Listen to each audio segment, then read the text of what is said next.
Hey guys, it is Brent. I am back with another video. Stepping away for a little bit on some of the top fives to get things regrouped to make sure that I get them correct. So today I'm going to look at a book. It is going to be from the creators of White Box. That one has been done quite a bit.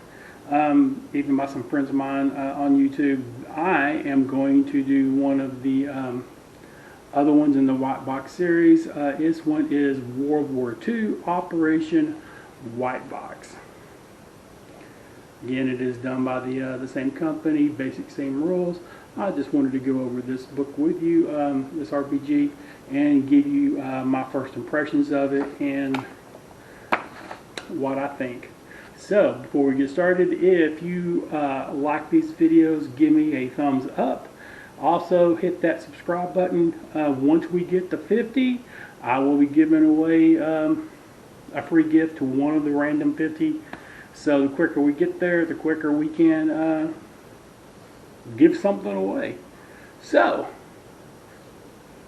without further ado, let's take a look at World War II, Operation White Box.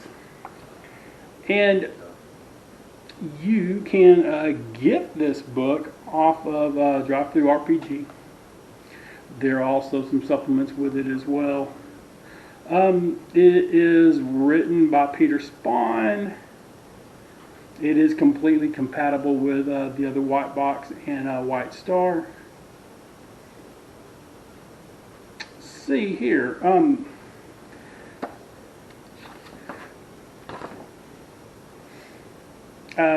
It says here, World War II Operation White Box is a role-playing game of World War II Special Forces action designed for compatibility with the swords and wizardry. White Box role-playing game. So, I just wanted to read you the foreword. The foreword is, your task will not be an easy one. Your enemy is well-trained, well-equipped, and battle-hardened. He will fight savagely. General Dwight D. Eisenhower, 1944. You know, I have played one session with my group. It was well received. The cover art is fantastic here. A couple of scenes there. And it does use a D6 and a D20. Of course, it has its rule number one. The most important rule is that the referee is always has the right to modify the rules. In fact, it is encouraged. There are gaps in the rules, holes that we did not fill on purpose, because much of the fun of old school gaming is being able to make up rules as you need them. This is your game. So, I do like that portion of it. Again, it talks about the dice, the D6, the D20. Their attributes.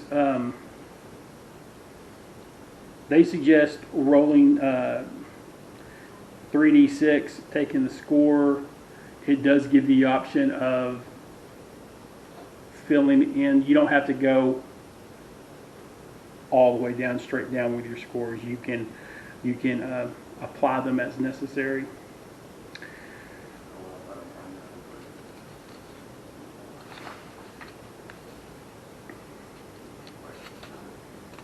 And their bonuses, 3 to 6 is below average with a -1.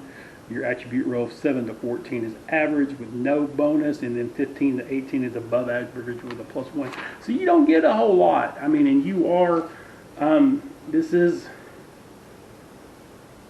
deadly. I mean, really, you're playing in a World War II setting. So, yeah, I mean, it is definitely deadly.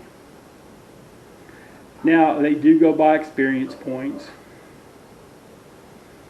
Now, this game, it goes from level 1 to 5. At level 5, they retire your character. Mainly because what they said, World War II lasted from 1939 to 1945. So it really wasn't that long of a time period, but it does give you the option if you want to modify the rules to take it above level 5 if you'd like. So nationalities, you have the option of you can roll a D6, and it's American, British, Canadian, French, German, and Russian. The professions, you can roll a D6 and go blue collar or white collar. 1 to 4 is blue collar, 5 and 6 is white collar. Blue collar, you then roll on that table. Blue collar is athlete, criminal, medical, military, tradesman, or roll 2 professions.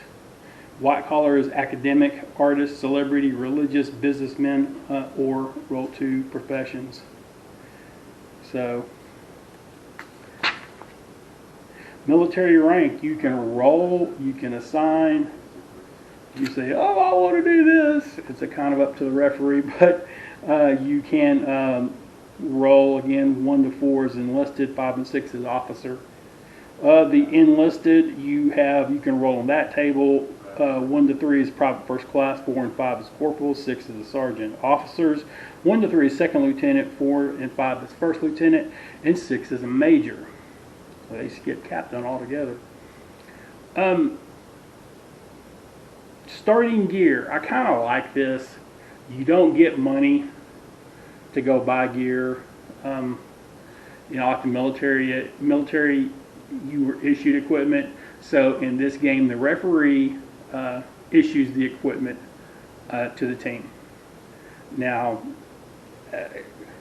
I'm not opposed to saying one of my players going, man, I really, really, really, really would like to carry a trench knife. There are through the black market, through friends and family mailing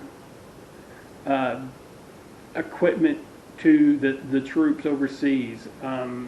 Happened all the time. They would mail pistols, knives, brass knuckles, stuff like that to them all the time.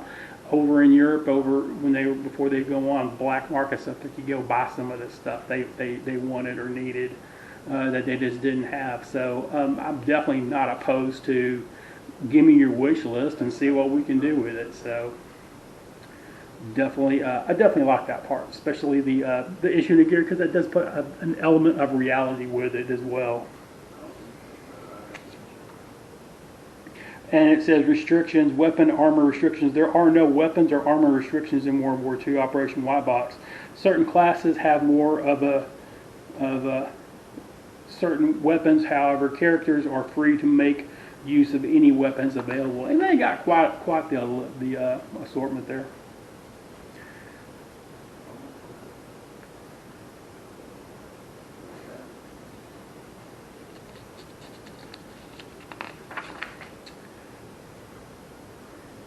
And some of the classes, you have the Charmer. He usually plays a support role. You have the Combat Engineer, also a support role. The Grunt, that's your infantrymen, your soldiers and stuff. The Maquis, it would be like your French resistance. The Dutch resistance and all those people who were behind the scenes sabotaging, gathering intelligence for the Allies.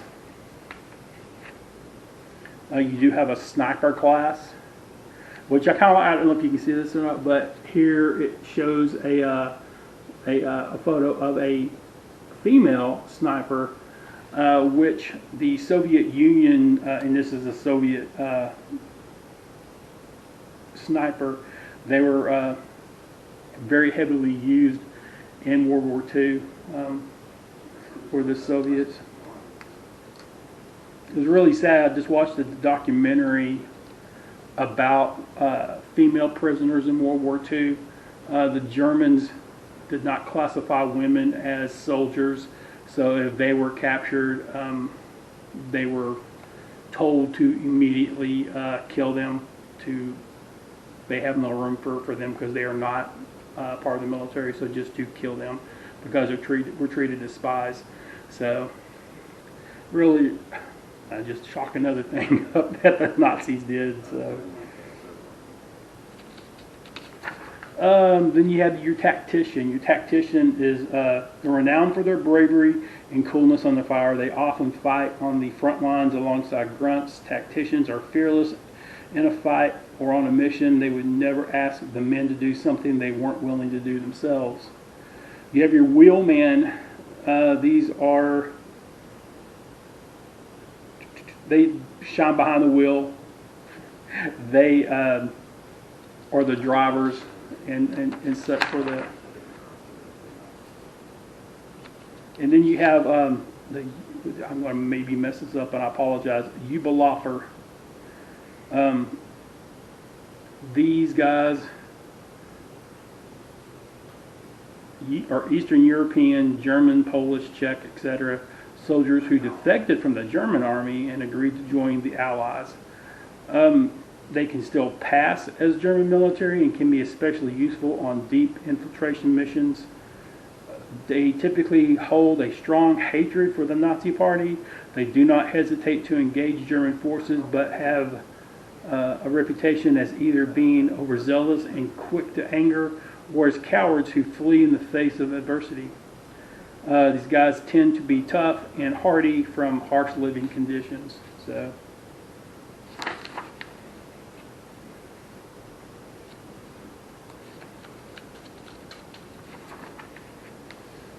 And then it goes into the gear and the weapons, and it really is pretty close to what the actual soldiers would have. Your armor class, they do have armor class here. I mean, BDU heavy clothing. They also do ascending and descending armor class. So just to clarify there, it's just like, again, basic rules of white box. BDU heavy clothing, it's a -1 or +1 depending on which way you're going. Leather armor -2, +2. Chain mail, and I don't really understand where that comes into play. Plate mail, shield, and a helmet.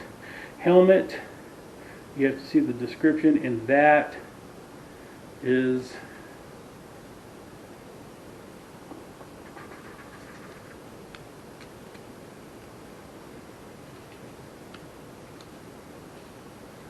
helmet provides a +1 bonus to a character's saving throw versus explosions such as from a grenade. So it doesn't really help with the armor class from that standpoint, but it does help there. You know, I really like the way this thing plays out. You do have optional rules that you can go through. You can do the home rule. It does determine initiative. It's the same as white box. Roll a 1d6, highest roll wins. That party goes first. It results in a tie. Both sides are considered to be acting simultaneously. The referee handles the situation in any way he chooses. So it goes through, and it also has missile attacks, melee attacks.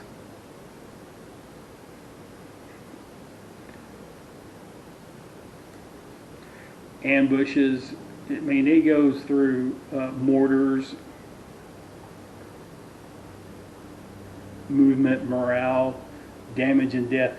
When a character is hit, the amount of damage taken is deducted from his current hit points. When his hit points reach 0, the character dies from his wounds.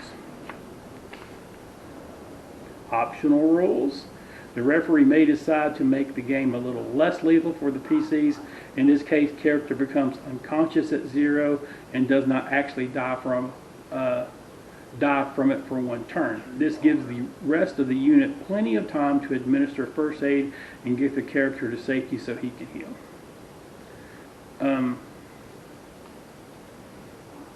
Goes into the natural healing, first aid, vehicle combat from like tanks and stuff like that.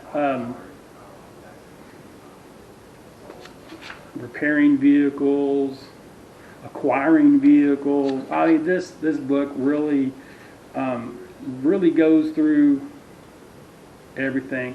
It even goes through mass combat, like your army is facing off on the other person's army, and everything clashes. Basically, a lot of this is you set up as a special forces unit, and then your unit does X. They go on a mission and do what have you. Again, Drop Through RPG also has some missions on there as well. I think some of them are free. You can just download the PDFs. Again, man, 1 out of 5 stars for World War II Operation White Box. I give this a strong 5. I really like the setting. I really like it. If you are a history nut and like doing World War II games, strategy games, this is the book for you.